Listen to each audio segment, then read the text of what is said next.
Oiê, e aí, tudo bem? Tudo jóia, Irmandade? Estamos nós aqui outra vez. Vamos ler agora o capítulo 14 de Mateus. Vamos orar? Oremos. Deus, poderoso, santo, bendito, nós te louvamos, Senhor, te louvamos, bendizemos ao Senhor, ao teu nome, ó Cristo amado das nossas almas. Nós queremos, ó Senhor, a tua presença.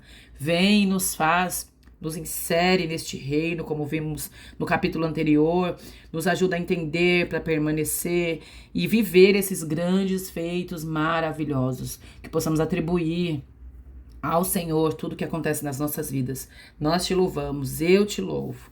Teu é o reino, tu é a glória, teu é o poder para todos sempre. Amém. Eita, me empolguei aqui, hein, gente? Bati no negócio, pausei. Essa sou eu na vida. Bati, pausei, foi sem querer. Bora lá então pro entendimento, pra gente extrair aqui que esse texto é rico aqui, hein? Esse capítulo, ele já começa. Deixa eu puxar mais pra cá pra ver se ele... dá pra ver bem, né? Já começa com João Batista sendo decapitado. Gente, é triste, né? A gente não vai ler toda essa parte. Vamos ler aqui o 12, porque aqui o texto ele já inicia falando de Herodes, blá, blá, blá, e aí no 12 aqui, ó. Então a gente sabe que João Batista havia morrido, né? João havia morrido. E aí no 12 vem aqui, os discípulos de João vieram, levaram o seu corpo e o sepultaram. E depois o que os discípulos de João fizeram? Eles foram contar a Jesus. Olha, gente, sabe que isso daqui é algo que nos revela uma coisa incrível, nos traz esse entendimento, né? Que os discípulos vieram e sepultaram. Ok, eles eram os discípulos de João. Eles tinham que fazer isso lá por João, né? E aí depois eles contaram a Jesus. Nós vemos aqui que Jesus realmente sofreu como nós, ele sentiu as nossas dores, e aqui nesse caso foi a dor do luto. O texto continua depois no 13 e no 14, e aí ele já entra na primeira multiplicação, mas a gente não pode já entrar sem falar, ó, Jesus conhece as suas dores. Não tem nada que Jesus não possa vencer, porque ele venceu aqui na terra como homem, mesmo sendo Deus, tá? Aleluia. Espero que a gente não esqueça disso nunca, eu e você. E aí nós vemos então que este luto ele vivenciou. Mas agora, partindo já para inserir esse novo assunto que é a multiplicação, a primeira multiplicação dos pães, é um texto lindo, mas depois a gente vai ter que Jesus aqui anda sobre as águas. Então são dois textos bem grandes, interessantes, maravilhosos, que eu vou tentar resumir. Vamos lá então. Eu tô desesperada, dá para ver, né? Então vamos lá. No 13 diz assim, ó. Quando ouviu essa notícia, que notícia? Foram contar de que João Batista tinha morrido. Quando ouviu essa notícia, Jesus se retirou, né, de barco em particular. Então ele foi ter um momento de solitude, ficou só, né, em um lugar deserto. As multidões, ao ouvirem falar disso, saíram das cidades e o seguiram a pé. Quando Jesus saiu do barco e viu uma grande multidão, ele teve compaixão deles e curou os seus doentes. Jesus é lindo, ele é maravilhoso. Vamos grifar todo aqui, eu vou grifar tudo, porque eu não me contenho, né? Ele se retirou para tratar da sua dor, do seu luto. E aí ele está no lugar deserto, orando, e aí de repente a multidão vem. E o que ele faz no meio da sua dor? Ele para e tem compaixão. E ele vai curar essas pessoas, esses doentes. E aí continua o texto aqui, vamos grifar só essa parte aqui, ó. Ao cair da tarde, os discípulos aproximaram-se dele e disseram, né? Então, no 15, quando ele começa nisso aqui, nós vamos ver que o dia passou. E eles não tinham o que oferecer para a multidão. A gente já sabe disso, eles não tinham como alimentar a multidão. E aí nós vamos lá para o 17. Dá para ver que dá. Deixa eu puxar mais. Dá para ver, gente? Tem hora que ele desfoca, né? Será que se eu puxar mais para cá, acho que vai melhorar, né? Torto. Aí quando a gente chega aqui, né, no 17, a gente vê assim que os discípulos foram lá, falaram assim, olha, eles não têm o que comer não. Vamos ler o 17, diz assim, ó, eles lhe disseram, não temos aqui, exceto 5 pães e 2 peixes. Então o que eles tinham lá? 5 pães e 2 peixes. O que nós vamos grifar? 5 pães e 2 peixes, porque eles não tinham nada, só isso aqui. E aí, quando a gente lê que eles só tinham 5 pães e 2 peixes, isso nos mostra que o milagre acontece quando os nossos recursos acabam. E, né, a gente precisa o quê? Depender totalmente.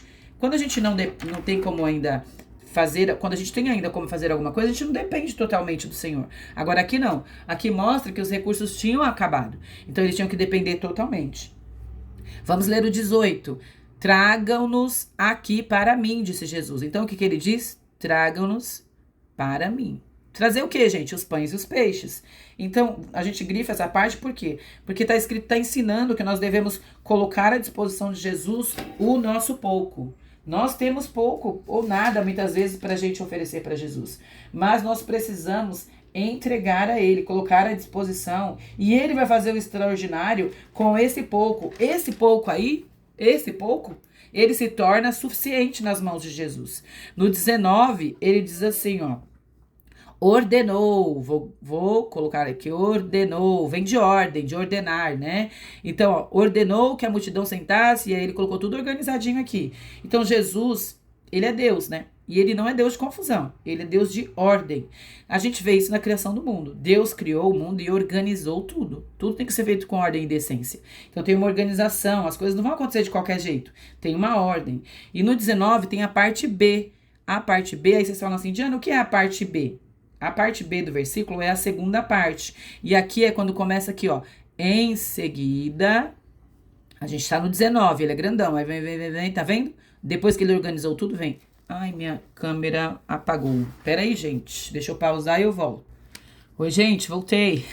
São coisas que vão acontecer, né? Vai faltar energia, vai acontecer de tudo. Mas vamos lá, não vamos parar, não. Em seguida, alguns já diriam o quê? É o inimigo. Em seguida...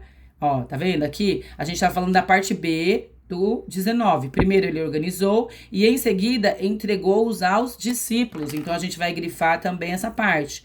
Em seguida, entregou aos discípulos. E aí ele fala que depois os discípulos entregaram a multidão. Quando ele fala dessa parte B, que é a segunda parte aqui do versículo, ele tá dizendo assim, ó, em seguida precisou ali, ele usou, não é que ele precisou, ele usou como cooperadores os discípulos. Então, nós devemos entender que nossas mãos têm parte no reino, nos milagres, nessa parte da manifestação do Senhor e dos seus milagres também. Pode acontecer do Senhor usar as suas mãos, né? Isso é privilégio de pertencer ao reino de Deus.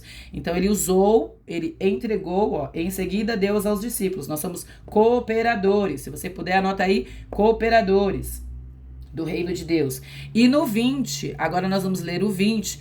Todos comeram, vamos grifar isso aqui. Todos comeram e ficaram satisfeitos. Quando diz todos comeram e ficaram satisfeitos, significa que o que Jesus oferece é suficiente. Aquele salmo lá que vem, né? O Senhor é meu pastor e nada me faltará. O entendimento dele é que eu não terei falta de nada, porque eu tenho o meu sumo pastor, que é Jesus. E neste caso aqui, Jesus, tudo que ele nos oferece, a gente vai se sentir satisfeito. Nós ficaremos satisfeitos. O que Jesus nos oferece nos satisfaz. E mais uma vez tem a letra B. É a parte B aqui, que é a letra B, 20b. Então, se alguém falar assim pra você, tá em Mateus 20b. Aí você vai pra segunda parte do versículo. E os discípulos, aí vem aqui. E os discípulos, tem um conectivo que é o E. Então, a primeira parte tá lá, o segundo tá aqui. Recolheram 12 cestos cheios dos pedaços que sobraram. Então, os discípulos recolheram, significa o quê? O que sobrou. O que sobrou não é desperdiçado. E o Senhor está nos ensinando o quê? Não desperdice a provisão divina. Não desperdice. Jesus, ele dá ordem ali, eles recolhem o que sobrou. Jesus é lindo, nós não devemos esquecer. Ele é o pão da vida, olha que texto maravilhoso. Traz isso à mente, né? Ele é o pão da vida. Nunca mais nós teremos fome. Nós vamos estar satisfeitos, saciados, porque nós vamos permanecer nele. Aleluia, assim seja. E vamos entrar então agora nessa parte aqui que Jesus anda sobre as águas.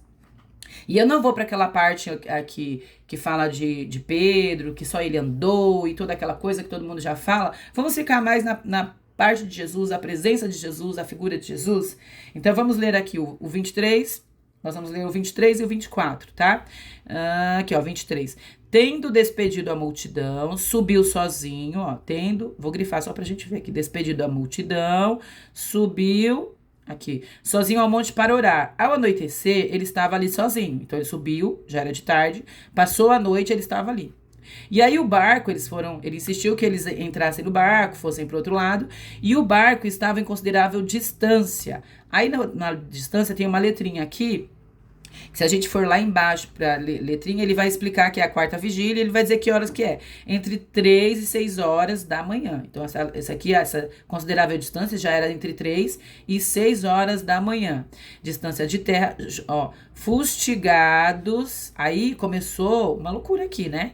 Fustigados, né? Eles estavam sofrendo, tinha um sofrimento se apresentando aqui. É uma coisa incrível, né? E na vida é assim, a gente tá bem, de repente, começa a acontecer alguma coisa, né? A gente começa a sofrer alguma coisa. Isso trazendo para nós o texto. Agora eu vou só subir um pouquinho pra gente conseguir visualizar melhor. E aí nós vamos ler aqui, então, o 25, alta madrugada, né? Então, que horas que era isso aqui? Alta madrugada, 3, 4 horas, né? Aliás, o A era a distância, né? Aqui alta madrugada é a letra B, ó. Que era entre 3 e 6 horas da manhã. Quando dirigiu-se, aí vem aqui, ó, dirigiu-se a eles andando sobre o lago. Jesus, que coisa incrível. Só o Senhor mesmo, só o Senhor. Porque assim, a gente vê andando sobre o mar. E a gente fala assim, que milagre, né? Jesus andou sobre o mar. No Antigo Testamento, gente, a gente vê que Moisés, José, Elias, Eliseu, todos eles fizeram milagres relacionados a rio, né, a água. Eles fizeram coisas incríveis, ok. Mas o único personagem no Antigo Testamento que esteve sobre as águas e se moveu sobre as águas foi o próprio Deus. Oh, aleluia! Tá em Gênesis, tá? Vamos ler? Eu não vou me conter, não. Gênesis 2. Aqui, ó, vou puxar só pra não bater na câmera aqui. Opa, eu acabei batendo, né? Mas folhinha não balança muito, não. Ai, meu Deus. Ai, gente. Isso porque eu tô tentando, hein? Imagine se eu não estivesse me esforçando pra não bater. Aí Gênesis 2 tá assim, ó. A terra era sem forma e vazia. Havia trevas sobre as águas profundas. E o Espírito de Deus, o Espírito de Deus se movia sobre a face das águas. Então, este Espírito, o Espírito Santo do Deus Todo-Poderoso, é quem tinha esse poder de andar, de se mover, de pairar sobre a face das águas. E Jesus faz isso. Jesus, ele anda sobre as águas. Até aqui, a gente não vê os discípulos verbalizando a divindade de Jesus. Eles não falam que Jesus é Deus, mas isso revela Jesus como sendo Deus. Oh, Jesus bendito. O restante nós sabemos, é incrível, maravilhoso. Pedro anda, mas como eu falo, esse texto aqui não é sobre Pedro, é sobre Jesus. Jesus lindo, bendito. E aí vamos concluir, a gente pode fazer toda a leitura. E aí eu achei até uma Bíblia antiga ali, acho que é de 2020 ou é de 2021, que aí fala sobre esse eu ia até mostrar uma foto para vocês, mas fica para depois. Sobre essa proximidade de Jesus. Porque se a gente for olhar aqui, é uma coisa tão incrível. Se a gente for examinar detidamente todo o texto, quando ele tem aquela letrinha A aqui, ó, que ele fala da distância, essa distância tá escrito assim em grego, há muitos estádios, então era uma distância considerável. E pelo tempo a gente imagina, porque era entre 3 e 6 da manhã. Mas quando Pedro afunda, que ele diz aqui, ó, homem de pequena fé, por que você duvidou, né? Aí ele diz assim, ó, imediatamente Jesus estendeu a mão. Jesus estava ali o tempo todo. Ele estava lá, mas ele estava ali, porque ele é Deus. Oh, louvado seja. E que o Senhor assim nos permita aplicar isso às nossas vidas, que a gente possa confiar em Jesus, o Todo-Poderoso. Ele tem poder sobre tudo, sobre a natureza, sobre as doenças, sobre os demônios, sobre a vida e sobre a morte. Nem a morte pôde deter Jesus. Aleluia. Que o Senhor assim nos abençoe com essa palavra maravilhosa. Louvado seja o nome do Senhor Jesus.